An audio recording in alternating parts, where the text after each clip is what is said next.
All right, welcome back to the Hogtown Podcast, episode 55, with a few kind of news items that we wanted to review. I think last time we talked... Yeah, some big headlines in the last 2 weeks. Yeah, what happened, I think, right after we recorded the last episode was this big federal/provincial joint announcement on DC cuts. Of course, yeah.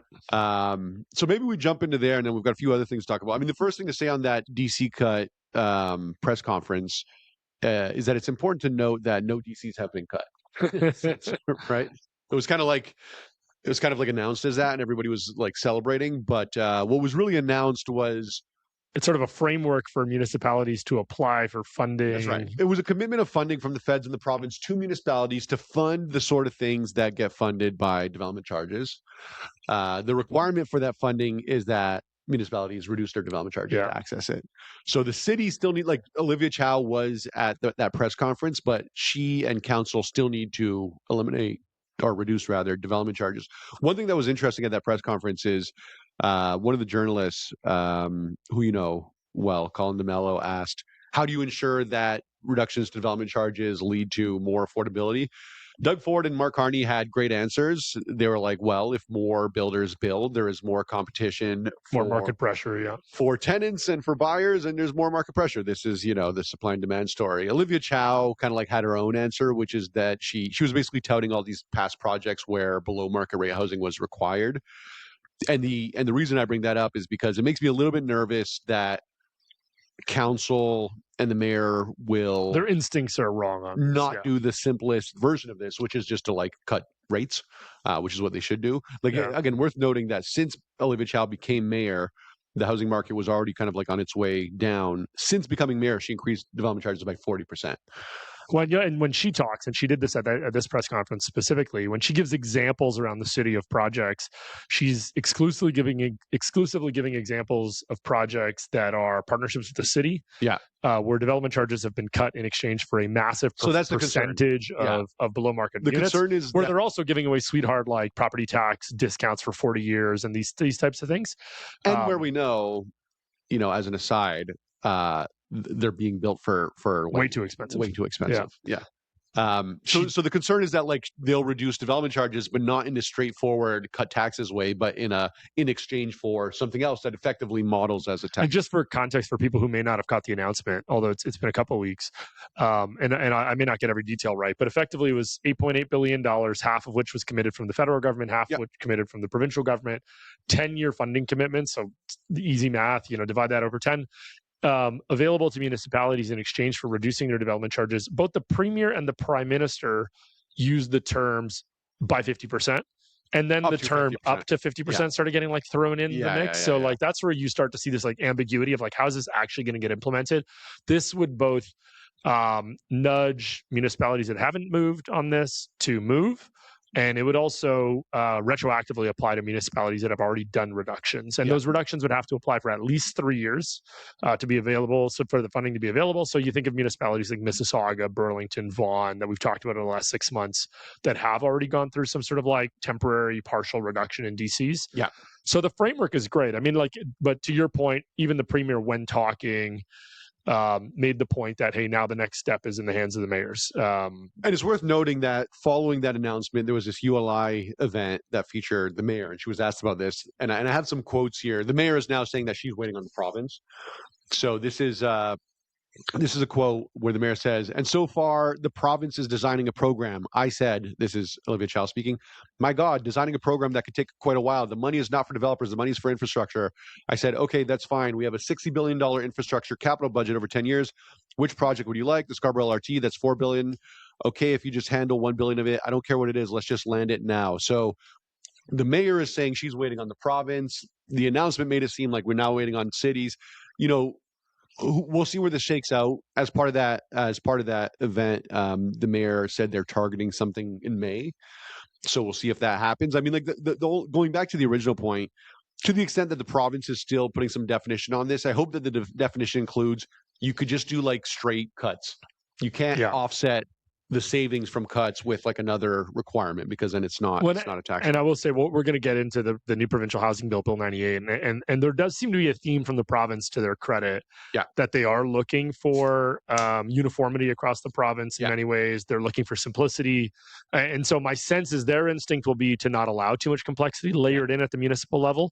But we have to wait and see, right? So but also like the province introduced a lot of its own complexity. Like when I started working in development, there was a DC rate, and it varied by unit size and it varied by building size. But since then, we've now had condo versus rental.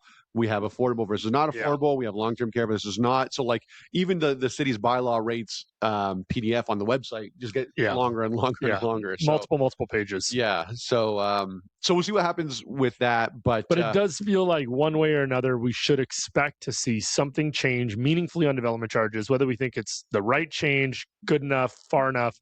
This year is very realistic. Probably in the next few months is very realistic for projects that are, like to put this into like what this gets us. Like there are a few sites we're looking at now that are right on the bubble of being viable, and like the bid ask spread where we're at on our offer price and where the seller is at with their expectation, there's still a gap.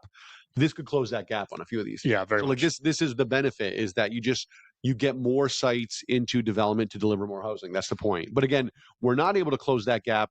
Let's say on a typical project, if we save, 6 figures, low 7 figures, depending on the scale of project and development charges, that could all go to land, which means we could bid for more sites than we would otherwise. We can't do that if that then gets eaten up by an increased affordability requirement or something like that. Yeah. So we'll see what happens. I think generally positive. The political reality is that the municipalities were not going to cut development charges unless forced to.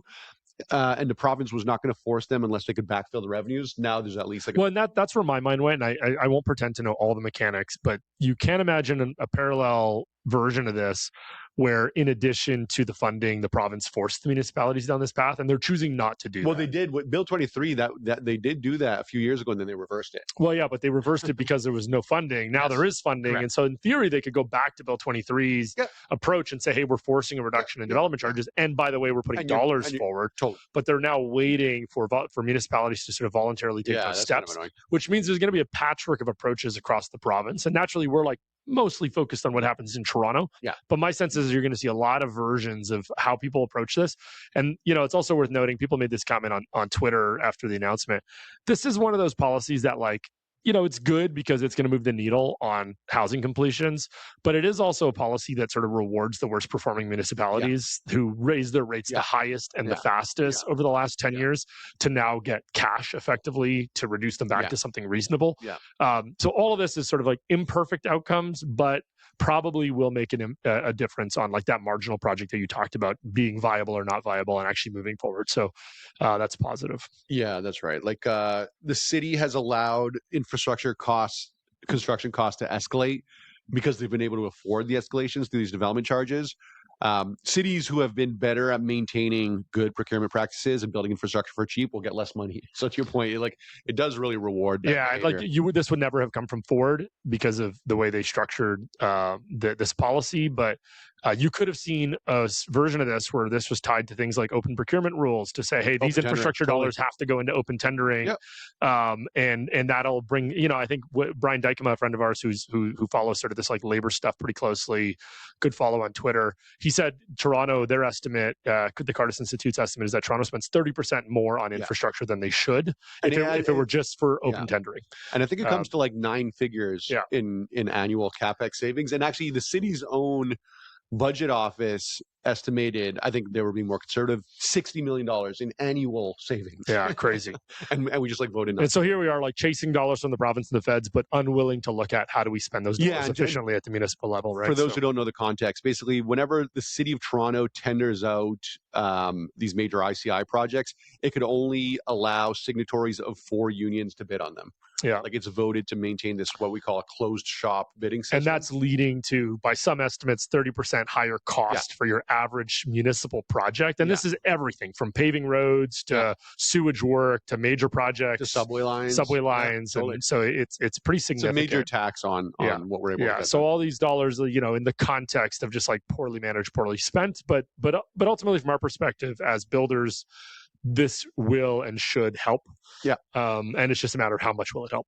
Yeah. Okay. So the other thing that came out that was actually, it got less focus and attention than the development charge promise, but it might be more impactful over the long run, which Yeah, is it's funny. It came out the same day as the big DC announcement, but it was sort of buried in the news because it wasn't as noteworthy. And maybe that was Smart by Carney. design. Yeah. But this new housing bill, I think you have some notes if you want to summarize it for us. It was Bill 98.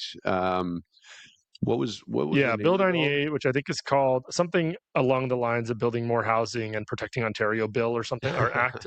Yeah, that's right. Some of the big themes are on a couple of fronts, more centralization towards like provincial rules on things like official plans getting more standardized, green standards being forced back towards like not exceeding building code requirements, which means just eliminating them, eliminating things like the Toronto green standards. There was a development charge portion to the bill, but only as it relates to seniors housing. So I think they're completely killing nonprofit seniors housing. The green standard stuff is interesting because this already came a couple of bills ago, where the way the province frames, at least their comms, is we have one building code. They don't want municipalities adding building requirements that are effectively additive to the building code, because then it ends up being this patchwork and overly complex and regulated and onerous. And costly. The problem is, and what I would like to understand with this, basically reintroduction of removal of green standards is, the first time around, the city just disagreed. I was on a call with a city staff on one of our projects, and a guy who's actually been quite helpful in other ways on one of our projects. And we asked him, we're like, how us in our private planner, we asked him, like, how are you dealing with this Toronto Green Standard stuff? The province has killed the permission of the city to do this. And his response was, well, I still like it, so I'm still requiring it. Yeah, we disagree with the province. And I asked him, I'm like there's literally no legal authority for the city to require it, because the province has said they cannot require it. So this is the province taking another crack at removing these green standards, and we'll see if this one sticks. I mean, this is part of the challenge when the city's involved, and I think this is just sort of the nature of bureaucracy. I mean, even like we've talked about this on prior episodes, you do things like an as-of-right zoning permission, like major streets that we benefit from on one of our projects. Yeah. But then you still require something bureaucratic like a site plan approval, and in that process, they will hold things over your head and require things of you, even though it's more like discretionary. Yeah. It's more like guidelines, but it's like, if you don't meet our guidelines, we will do things like to where the make rubber hits the road difficult. on these things is basically if we appealed, then we could get away with no green standard compliance. But the problem is, particularly on smaller projects and even projects at our scale, you don't want to price in an appeal because it's too slow and it's too expensive. And if some uncertainty, if that's the only way to get the city to respect and comply with provincial policies, that you appeal, you go through this legal process, that's not ideal. So removal of green standards was another one. The thing you mentioned on official plan standardization, I thought was very interesting, which is basically that we have land use designations in our official plan. So in Toronto, we have mixed use areas, we have neighborhoods, we have apartment neighborhoods, we have employment lands. The province wants to define, and then different municipalities have different names for different land use designations in their official plans. The province wants to create basically a province level menu that cities could then kind of like draw their own maps, but you can't create new designations than what the province has. Right. And I think it makes a lot of sense because, one, again, it allows for more consistency across the province, but it prevents cities from going too far with this patchwork of like ever more complex land use designations. Well, I think there's one part of the city that I'm trying to make sure I don't get the intersection right, but if I'm not mistaken, it's Yonge and Steeles, where you have three municipalities intersecting at the same intersection. That is. And so, like on the south side of Steeles, it's Toronto. On the northwest side of Steeles, it's Vaughan, and on the northeast side is Markham. That's right. Right, and like all three of those municipalities have like different approaches to their official plans and their zoning bylaws, and so literally the same intersection has like different degrees of requirements for how to build. So that's like a very obvious example. There's other reasons to standardize other than just like being across the street from another building. But what I'll throw out there, in case anyone at the province, at the Ministry of Housing is listening, Toronto's apartments neighborhood land use designation makes no sense. Zero sense. We have neighborhoods where until very recently, stability was the policy objective. You could think of every low-rise neighborhood in the city. Now we're starting to allow for a little bit more dynamism through these both major streets and multiplex policies. Then you have mixed-use areas where you could build a tall building, a mid-rise building with commercial at grade and so on. Apartment neighborhoods is these old kind of like post-war tower in the park neighborhoods that have a ton of residential, but do not have a lot of local commercial amenities, and in fact are not allowed to have local commercial amenities. Which makes them very car dependent. I used to live in High Park in an apartment neighborhood, and there was a proposed Loblaws in a new development that would have gone across the street, which would have been great for all the people that live in these high-rise there's got to be 15 towers there, and it got killed because it did not comply with the apartment neighborhoods, which only allows for small scale retail. These kind of like tuck shops you see in these buildings. There should be no apartment neighborhoods. There should be mixed use areas. Yeah, like a neighborhood like that one, like High Park and Bloor. It should be mixed use area. Then you'd have all this residential density plus local. And you'd still require tower separations. You'd still require all of the impact any of that. Right. Totally. All this impacts is whether you could put a grocery store, a gym, a doctor's office where people live, which obviously you should be able to. Well, let alone like we've talked about apartment neighborhoods in the context of like unnecessary setbacks. Like you think about like major streets, it's not technically apartment neighborhoods, but they're applying very similar sort of like design principles. Well, when now you've got these old tower in the blocks that were built in like the 60s and 70s, where developers are trying to figure out how to make use of all that wasted, silly land that was like forced around these apartment buildings, where you just have like grass around an apartment building on all four sides. And it makes Jane Jacobs wrote a whole book on how that's not a great way to build cities. But the question with the province will be like, a lot of these things go from official plan to zoning bylaws to design guidelines. What would be great to see is maybe they're starting with official plans, standardizing land use designations, next standardized zones within land use designations. But presumably if they, I mean, I don't know if they'd go this far, but if the apartment neighborhoods designation in the official plan did not exist, then that would have a big impact. It would have again, you always have to consider this is like an adversarial environment between the province and the city. The city could have different underlying zoning, right? So different types of mixed use. So basically, like they would small retail mixed use versus large retail mixed use versus they would like recreate the condition in zoning if it's not permitted in the official plan. This is why it's so important that the province be very familiar with these dynamics, and also that it move very quickly with these bills and keep iterating on them, because you have to catch every like trick the city tries to pull, as they're trying to do now with these green standards. So that's interesting. Yeah, the other one that jumped out, and I think this is sort of a little tweak on minister's zoning orders or ministerial zoning orders. I think they're now changing the notice requirements, which effectively means the province can step in faster for MZOs, which is not a bad thing. But that means where necessary, the province can intervene through the planning process and just effectively trigger an MZO. Yeah, controversial at the municipal level, but I think important for like large scale projects. So yeah, especially when you think about things like hospitals. It's funny. I was talking to a friend. I had drinks with a friend over the weekend who's from BC, and he's involved in BC politics. He was talking about how like a hospital had to be moved. A hospital had to be renovated and improved with a new tower because it was at capacity in Vancouver, and it had to be moved. They're building a whole new hospital rather than renovating the old one because it interferes with view cones in the city, like views of the water and so on. Those are the sort of projects where like a province would want to step in and MZO it just to not deal with municipal nonsense. So I think, I prefer broad scale reform to allow for more as of right development, but I think MZOs are still an important tool. So yeah, that's good. And then the last, I mean, there's more details, but one of the big items that I thought was interesting, and there's still some ambiguity, is the idea of reducing minimum size or minimum lot size requirements and not allowing municipalities to enforce sizes above this provincial standard. And so, just for context, this is mostly seen in subdivision development where municipalities will effectively define a minimum lot size. So you go out into, Milton or, King City, where massive subdivisions are being built and people are requiring like quarter-acre minimum lot sizes. And so you get these massive houses. And in many cases, it's not the developer driving that, it's the municipality's zoning requirements that drive that minimum lot size, which means it's difficult and frankly impossible to deliver sort of smaller infill style neighborhoods in the suburbs, right? So like effectively recreating what a Toronto neighborhood used to look like out in the north end of Brampton or something like that, right? So now the province is enforcing let me get the 175 square meters.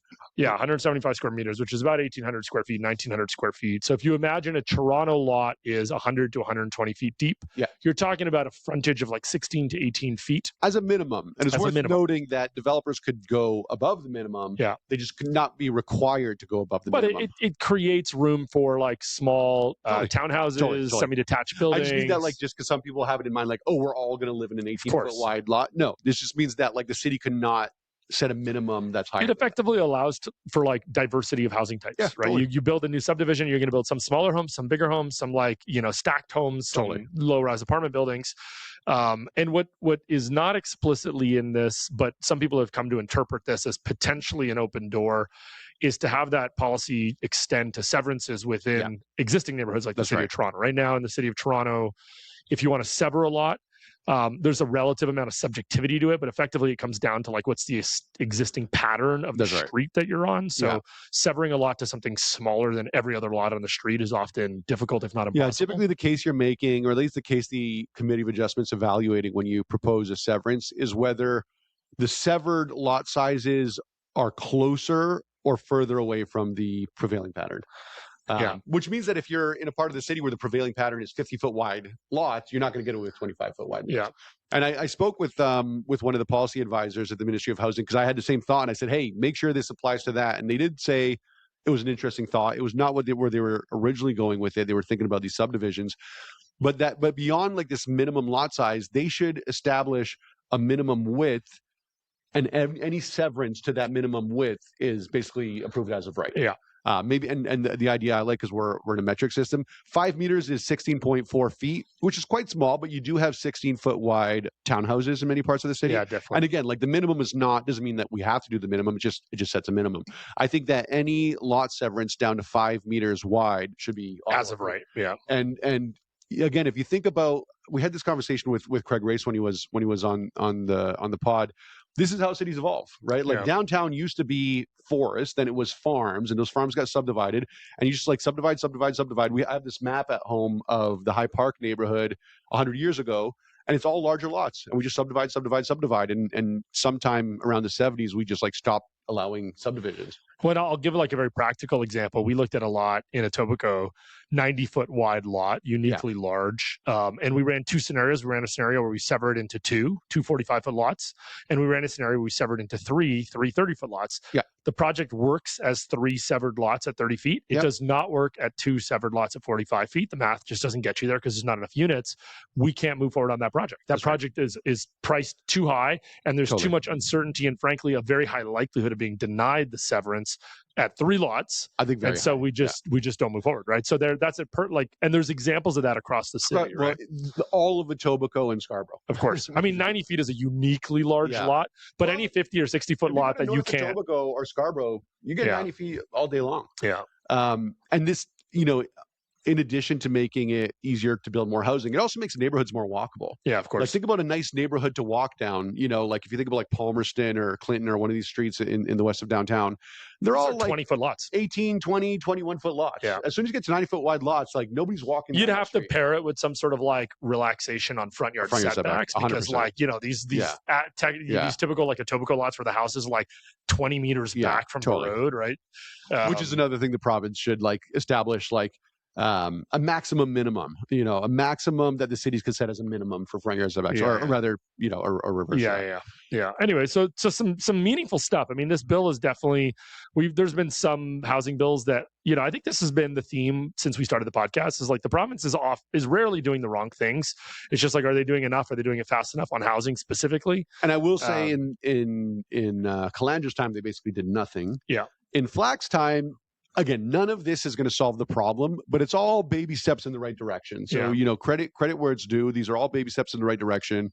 I was also talking to, who was it? Was it Jeremiah Seamus? It was someone, no, it was the Harlow guys. Our friends over at Harlow were at Land Pro, and they heard from the new head of the OLT that said like they finally worked through the backlog, and now they're booking hearings out 3-4 months, which is like a fantastic change to this OLT appeal process that was enabled by good provincial policy and management. So there are these kind of like marginal moves in the right direction that I very much appreciate.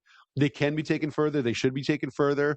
And the challenge seems to be this continuous sort of like confrontation with the city when the city disagrees with the direction of the policy change. And you're always having to try to predict how the city is going to work around the intention of your policy. I think that's right. But I also think it's less hard than it sounds, especially like I think one thing they need to emphasize is just like a more rapid cadence of releases. This is not like the best analogy. I've been playing with OpenClaw a lot lately. OpenClaw, open source software project for building out your own AI agent. A lot of issues with it. The OpenClaw team is now releasing updates once a day to like patch different bugs and improve like it. Like obviously that's like worlds apart from how quickly we get housing bills, but if we got housing bills even on a weekly cadence and they didn't have to include that much, the city can never move quickly enough to like react to that. And you just like button the up problem is the problem is the province can never move that quickly. I know, but like aspirationally, because what happens is the province is trying to anticipate every way in which the city could undermine the intent of a policy over the next 12 months. It's very hard to anticipate every way the city might try to undermine policy. But if you catch them on a weekly basis and you just plug those holes on a weekly basis as you would with software, you would get somewhere. Not saying we should expect that. Yeah, I mean, we've seen other problems of some of this policy. I mean, this is just the challenges of bureaucracy. Some of these like quick changes to policy is that the city staff themselves are not aware of the policy changes. Yes. And so then you're just running into a wall all the time because you're having to effectively convince them that a policy has changed in your favor. But at least you could point them to it. But you're right. Yeah. So anyway, so that was interesting. We're hoping to see more from the province. They had been touting a major spring bill. I hope this is not it, because this is good. I don't think we've said anything that's not good. But there's a lot of work left to do. Yeah, we'll see what happens on development charges. But I think overall, the last couple of weeks, this was positive developments. And I have heard a lot of people celebrating the DC announcement, even though maybe it's a little premature. But I do think we're going to see some projects that would have been waiting that'll start moving. And in parallel, this was also announced recently. So we've talked already that the province has kicked off, or at least announced the kickoff of a line-by-line Ontario Building Code review. Now they're actually forming the advisory panel for that code review. So it's moving. So that's also happening in the background in parallel. Are they committed to any timelines on that? Not since I've been in touch. Right. So we'll see. I do know that our friend Conrad Specker is now looped in, as he should be. So we'll see. Well, all this talk of joining the European Union, we could hope for European elevator standards. I know. Like, don't worry about joining the European Union, but there's a lot we could take from them on land use planning and building codes. Yeah. That should be such a great elbows up move. Like, just do that. Take their elevator standards. Yeah. The other thing that was in the news today was this story in the Toronto Star about Waymo having retained strategy core, lobbying the city to run driverless car pilot programs. So there's like a provincial angle, a municipal angle. The actual like pilot program for driverless cars is provincial, and my understanding is that the province is pretty receptive. Well, they like launched a program that companies like Waymo could apply to be granted permission to do pilots, right? On pilots specifically, we then have to move. Like it's worth noting that there are already multiple cities in the U.S. that have these rolled out commercially. Yeah. So we should hopefully pretty quickly move out of pilot into a commercial rollout. But then there's also like all these municipal rules around how taxi services are regulated and licensed. Yeah. So, one thing that was interesting to me when I was reading this piece is the mayor's head of comms warning Waymo, or at least responding to this Toronto Star reporter when they asked about Waymo, that they would only support something like Waymo if it could be proven to not have any detrimental effect to taxi drivers or ride-hail drivers. And it's pretty hilarious because for anyone who remembers when Uber was coming into the market, Uber was fought like tooth and nail, certainly by the left wing of council. Thankfully, John Tory at the time was a little bit more pragmatic, but we've gone from this like mobilization effort within the left wing of city council to oppose any ride hailing to now making sure that we protect ride taxi services don't disrupt ride hailing. We'll see. We'll see what happens. I mean, this is one, and I have yet to be convinced that the province is going to take the right approach on this, because to your point, a pilot program could just stop there, and this could take years and years and years to get to commercialization. And I think there's so much, at least from their perspective, perception of political risk around like employment in these sectors. But to fight against this kind of technological change is crazy, right? Like this is happening. There's now 11 cities in the US that are rolling out commercial Waymo and Tesla Cybercab fleets. That'll very soon be 50 cities in the US, 100 cities in the US. Toronto, we're very fortunate to be seen as like the first place to test this in Canada as part of like a global expansion strategy. To not wrap our arms around that and be the first. Because I remember people, the Uber story in Toronto, the same story in Vancouver was a nightmare. Vancouver was one of the first expansion markets. It took them 10 years to approve Uber after Uber tried launching in Vancouver. And everybody at the time remembers Vancouver being a nightmare city to travel to because you couldn't get into an Uber, right? Like you still had to figure out what phone number to call for a taxi, like 10 years after the rest of the world was on Uber. That's the risk, is that, and as it relates to what we do, this is exactly the type of thing that leads to policies like zero parking being realistic and feasible. If you want to encourage more pedestrian activity, you want to encourage less driver-centric development, this is what you need to embrace. Like very specific urban design desires, like having fewer curb cuts and driveways crossing over sidewalks. That requires zero parking. Eliminating street parking in parts of the city where we should have no street parking. Like, how do you do that? Well, fewer people need to own cars when you live in an urban center. And in some of that street parking, this is a design exercise, needs to be converted probably to pickup drop-off space, just because there'll be a lot more curbside pickup drop-off. Yeah. But like aside from saving lives, which this would do, like the data is pretty kind of like ironclad at this point. Aside from saving lives, which is pretty good, this would enable a lot more zero parking infill housing that does not introduce curb cuts or driveways or anything like that. This would be good across many city building objectives. And, the politics may be like the act of like saying one thing and doing another. In this case, that might be for the better. Like, say whatever you want about like robots taking all the jobs, as long as you don't actually stop it. Because like, I think, these lobbyists who work with these companies, like they have all the data. Like you'd be basically like voting to have more people die in traffic fatalities if you did not let. And voting to be less productive, voting to allow for less development. Totally. Anyways, I mean, and this, for people that are listening that are developers, naturally, many of us are already going down the path of zero parking or very little parking because of planning policy changes in the last couple of years. But you still hear this hesitation, both among developers and investors in real estate, around, Toronto being a very car-centric city and parts of the city that are very neighborhood. Yeah, neighbors, neighbors and residents associations being concerned about on-street parking, things like that. This trend is coming. Is it coming in a year? Probably not. Knowing the province and the city, we're going to get in our own way. But 5 years, like almost certainly this is going to be very prevalent on the streets in 5 years. Yeah. And if you're building, 1.0 ratio parking in the north end of Scarborough, you might not need that because it's going to be a very cheap way to get around, right? So, and then what you should consider, like the practical considerations are, again, like how do you manage pickup drop off and stuff like that? Right. As an aside, we had one of our projects, we might have talked about this on the last podcast, go to the Toronto ECR Community Council for zoning approval. Did we do a podcast? I don't think we did. Okay, so we had our 1423 Dufferin mid-rise 60-unit project approved at Community Council. That went very well. But it was interesting. We got there early, so we got to hear some deputations on other projects that were up at Community Council. And the one just before it was a mid-rise building proposed in my neighborhood, on Dundas with zero parking, a part of Dundas that I walk by or something. That's right, 35 units. A part of Dundas that I walk by every day that could use development and some love. And it's so interesting. I've seen this pattern across projects where a lot of the people who oppose development for including insufficient parking are people who bought houses without driveways. And they're like, now I have to compete with someone else for the on-street parking. So it's like this person bought a house with no parking because it's cheaper and now wants to make sure nobody else builds housing without parking. And I think that has its own issues. But like when you layer onto that, the idea that we might just like, it's very hard for a lot of these people, especially they're always much older, for them to imagine that people today live without cars, but especially that people in 5 years, when this building is actually built and stabilized, will live without cars. This is the sort of thing that will enable more of that. And again, like policy should be looking forward to the future, not to the past. So, yeah. I haven't seen anything. I don't know if this will become a political topic or not, but I haven't seen anything specifically on this topic from Brad Bradford as it relates to like, are people going to have such strong opinions on this that it becomes an issue in a mayoral election? What I would do, what I would advise, I'm sure Brad listens to every episode.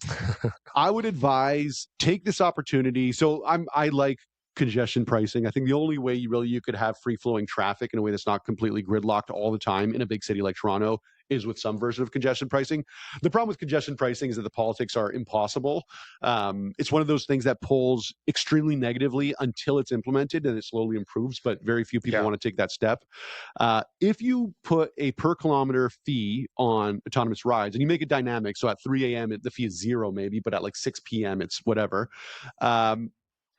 Nobody would oppose that because nobody's taking these rides today. So it doesn't make any ride more expensive. But as driveless rides go from 0% of total rides in a city to 10 to 20 to 40 to 60, eventually we basically have congestion pricing. Phased in in a way that there was no constituency opposing and perceived to be a charge to the company, not to the individual. And perceived in a way that you're throwing a bone to the anti-robot people. Yeah. So I think that's I often hate. That's a sneaky way to get into congestion pricing. I like it. That's creative. Yeah, that's what I would that's where I would go. So you get to say this will save lives, but we also don't want to disrupt jobs, so we're going to tax it. And as long as the tax is designed smartly, again, so that it's still a feasible method of transportation. And it's not so expensive that it's prohibitive. But totally. And well, the idea is that like there's all these savings from not having a driver. Just take like a fraction of that and make it like a congestion tax. Yeah, basically. Yeah. So we'll see what happens. Speaking of Brad Bradford, Michael Ford has updated us, let us know that he is not going to run for mayor. So this was one of the names that was floated as a potential. This is Doug Ford's nephew, of course, who's a previous provincial cabinet minister. Yeah, his name was kind of thrown out there right after there was this head-to-head Brad Chow poll, and it showed Brad like in striking distance. Yeah, like 37 to 34 or something. Yeah, like and then like Michael Ford got floated. A few other people got floated. And it never made sense to me. Michael Ford is a very, very shy guy who in this case would not be able to rely on the machine of a party, would have to do everything himself. So anyway, I see this as like maybe someone was trolling Brad by like floating his name, but he's confirmed that he's not out. So as far as we know so far. Although, did you see there was a photo of the two of them sitting down and chatting over coffee? Yeah. So you sort of wonder, like, who knows? Speculating is useless. But Michael Ford's pulled himself out of politics over the last 2 years, and you wonder if this is sort of like inching his way back in. Maybe he ends up jumping on Brad's bandwagon and finding a role in the city, or running for council again. I could totally see him running for council again. Yeah, I could see him running for and positioning himself for a future race. Right. Yeah, that's so because he was a one-term city councilor before he ran provincially. So. So we're still down to like assuming the incumbent will run again, and Brad's committed to be in. So I was looking also. I was talking to some friends and we brought up there's a poly market for Toronto mayoral election winner. And this poly market is pretty interesting for a few reasons. But first of all, here are the names in the market. So you have Olivia Chow, you have Brad Bradford, then you have Anna Bailau, who we know won't run because she has a great job at Build Canada Homes. You have John Tory, who said confirmed he won't run. Yeah. You have Kevin Clark, this homeless guy who will run, but sure, whatever. Michael Ford has said he will not. And the two other ones are kind of like, we'll see, Anthony Fury and Marco Mendicino. Yeah. We'll see. But what struck me in this market is how low the volume is. So Olivia Chow is 77%, Brad's at 12%, and everyone's below that. But Brad's total betting volume on this is $387. So maybe what we'll do before the next episode is like we'll put $1,000 on this, and I bet you could get him to like where he should be, probably closer to 35%. Yeah, and it's also worth mentioning that a lot of the names below him, those numbers really sort of add up to him, right? That's right. Because an Anna Bailau supporter and a John Tory supporter is much more likely to be a Brad supporter than an Olivia Chow supporter. Yeah. So we'll watch this because it'll be interesting over the next couple of months to see if an actual market develops on poly market for this race. But what was interesting is also there are no names here I wouldn't be thinking about. So like, I'm trying to imagine, like, is there a dark horse that we're not considering that would have? Well, you had mentioned, there's some other names from the last election that aren't here, like Chloe Brown and Chloe Brown. What was the other woman from Scarborough, if I'm not mistaken? There was one other former Liberal politician or something like that. Anyways, I'm forgetting, but Chloe Brown would be interesting because the left is pretty organized through this Progress Toronto kind of like pseudo NDP party, and they're pretty disciplined in putting forth one candidate. So like, it could have been Mike Layton, it could have been Joe Cressy, it could have been Olivia Chow, and they all basically decided to be Olivia Chow. Chloe Brown is outside of that network. She ran for mayor last time and did reasonably well. Yeah. There's all this kind of like energy and appetite, especially among young left-wing people, for a Mandani type character, like someone who's a little bit younger than Olivia Chow. Olivia Chow is very old. I think it would be interesting and frankly beneficial to people who. The one I was thinking about is Selena Cesar Chavez, who was the like very vocal Justin Trudeau critic who left the Liberal Party. Anyway, she had a big name for a couple of years in liberal politics, and even then, like probably overstated. Overstated for people who follow these things closely. There's not too many people. I think it would be interesting to have like a non-0% polling left-wing candidate. And you know what is interesting to me though is that happening at the same time of this, and I hadn't really given it much thought until this weekend was the Liberal Party of Canada's convention. And in all the Twitter threads and stuff during that convention, somebody tossed out the idea that Navdeep Bains might consider running for the Ontario Liberal leadership. So Navdeep Bains is a former Justin Trudeau cabinet minister, now working, I think, at CIBC in a relatively senior role. And so it sort of like reminds you that there's still a whole bunch of people sitting on the sidelines that have political profile that frankly could go in either direction. Like a Marco Mendocino could easily say, I want to run for premier, or he could say, I want to run for mayor, or he could say, I don't want to do either of these things, right? So there's these dark horse candidates in both these races, and both of these races are happening at the same time. And the reason it's relevant is because the Ontario Liberal Party is effectively the Toronto Liberal Party. Like everybody in that race is from Toronto, and the types of people who might run for that are also people that would consider running for mayor, right? So who knows? I would not be surprised if we see another like one or two surprise names over the next couple months in either direction. Somebody that might jump one way or the other. The difference is, I think the Ontario Liberal leadership race is wide open. I've heard the same thing about Navdeep Bains. I don't think the mayoral race is wide open. Like it depends on who you are, but certainly if you're splitting the right wing vote, I think Chow gets it 100%. If there's more than one credible non-Chow candidate, Chow gets it. But the Liberal Party, I mean, this might be changing recently with polling, but the Liberal Party had, for the last couple of cycles, just didn't seem like a viable way to become premier. At least, nobody came that close to becoming premier. Whereas it's like, oh, maybe I could so it's sort of like, do I think I have a better chance of becoming mayor, or do I think I have a better chance of becoming premier if I am a high profile Liberal politician that wants to jump back in? We'll see what Mendocino does. Again, my bias is known. The only person I want to jump in is Chloe Brown. I only want someone to jump in who will split the left-wing vote. And unfortunately, the left is very good at stopping that from happening. But again, she's not an insider, so who knows? You never know. Maybe. Anyways, we'll watch that happen. I think it'll be fun. Maybe we pull up Polymarket every episode for the next couple months or every couple of episodes just to see how it's trending. And not to have people front run us, but I think it's very manipulable because the volumes are so low. So. Including the guy that put $1,000 on Michael Ford probably right before he pulled out. That's an interesting. Actually, bring that up. So Michael Ford has. He got $1,000 volume on his bet. He has higher volume than Brad, than Tory, and then everyone else other than Chow or Bailau. That's got to be someone who knew that it was fake and just bet no on him. Nick Valas bet that $1,000. Congrats. That's a good one. Okay, well that's all I've got. Anything else on your docket? I don't think so. I mean, we'll do some project updates in an episode to come because we got some stuff moving. I think we're confirmed for next week to do a pretty cool episode on transit in the city. That's right. We're gonna have Reese Martin to talk about sort of all the active transit priorities. We'll dig into Alto, the high speed. I was gonna say we'll talk about that as well. We'll see where the next couple of weeks takes us. But stay tuned. Okay. Peace out.